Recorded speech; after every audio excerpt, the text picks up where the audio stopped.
بسم اللہ الرحمن الرحیم۔ تمام ناظرین کو السلام علیکم۔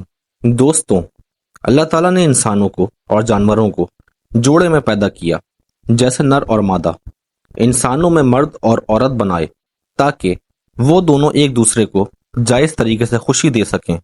لوط علیہ السلام ابراہیم علیہ السلام کے زمانے کے نبی تھے۔ آپ ابراہیم علیہ السلام کے بھتیجے تھے۔ آپ کو اللہ تعالیٰ نے ایک ایسی قوم کی طرف بھیجا جو فلسطین کے آس پاس بسی ہوئی تھی، جسے سدوم کہا جاتا تھا۔ یہ سرزمین سرسبز اور شاداب تھی، اور یہاں پر ہر طرح کا اناج اور پھلوں کی کثرت تھی۔ اس قوم کے لیے لوط علیہ السلام کو نبی بنا کر بھیجا گیا، اس لیے اس قوم کو قوم لوط کہا جاتا ہے۔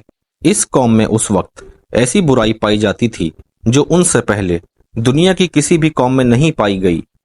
اس قوم کے مرد اپنی نفسیاتی اور جسمانی خواہشات کو پورا کرنے کے لیے مردوں کے پاس جاتے تھے، اور یہ بے حیائی اور برائی اتنی عام ہو گئی تھی کہ وہ اپنے اس برے کام کو برا نہیں سمجھتے تھے، بلکہ اس پر فخر کیا کرتے تھے۔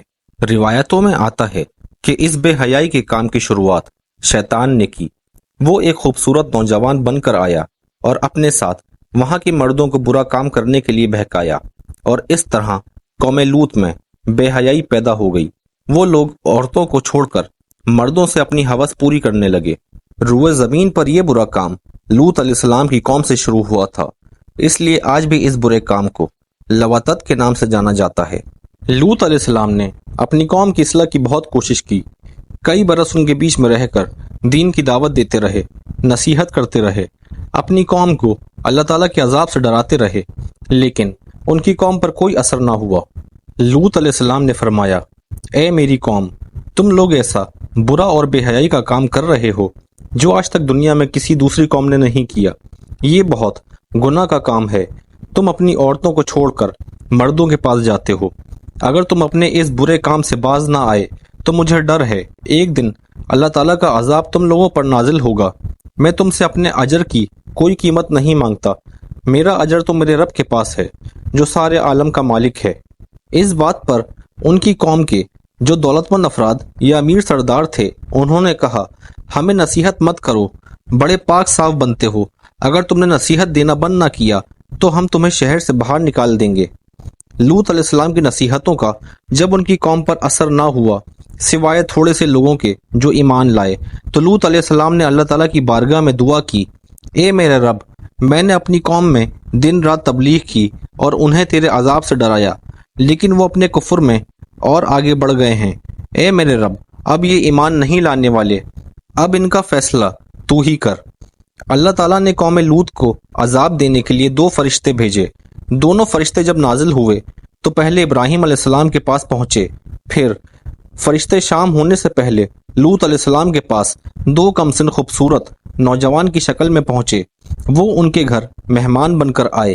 لوط علیہ السلام کو اپنی قوم کے لوگوں کی خباثت کا پتہ تھا، اس لیے جب انہوں نے اپنے کمسن خوبصورت نوجوان مہمانوں کو دیکھا تو غمگین ہو گئے اور دل ہی دل میں بولنے لگے، آج کا دن بڑی مصیبت کا دن ہے۔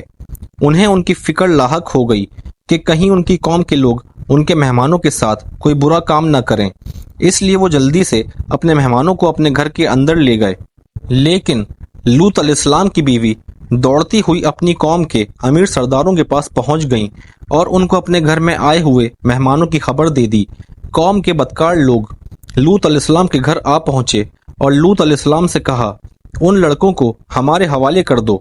لوط علیہ السلام نے فرمایا، یہ میرے مہمان ہیں، میں ان کو ہرگز تم لوگوں کے حوالے نہیں کروں گا۔ تمہیں اللہ تعالیٰ کا واسطہ ہے، میرے مہمانوں کے سامنے مجھے ذلیل اور رسوا نہ کرو۔ کیا تم میں سے کوئی بھی بھلا آدمی نہیں ہے؟ اور قوم کی عورتوں کی طرف اشارہ کرتے ہوئے کہا، یہ میری بیٹیاں، یہ قوم کی بیٹیاں ہیں، تم ان سے نکاح کر لو اور اپنی نفسیاتی خواہشات کو ان سے پورا کر لو۔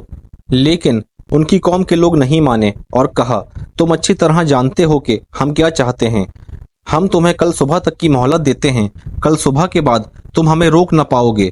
یہ کہہ کر وہ لوگ چلے گئے۔ اپنی بے بسی پر لوط علیہ السلام کی آنکھوں میں آنسو آ گئے۔ وہ چاہ کر بھی اپنے مہمانوں کی حفاظت نہیں کر سکتے تھے، کیونکہ ان کی قوم کے بدکار لوگ تعداد میں زیادہ تھے اور طاقتور تھے۔ لوط علیہ السلام نے کہا، اے کاش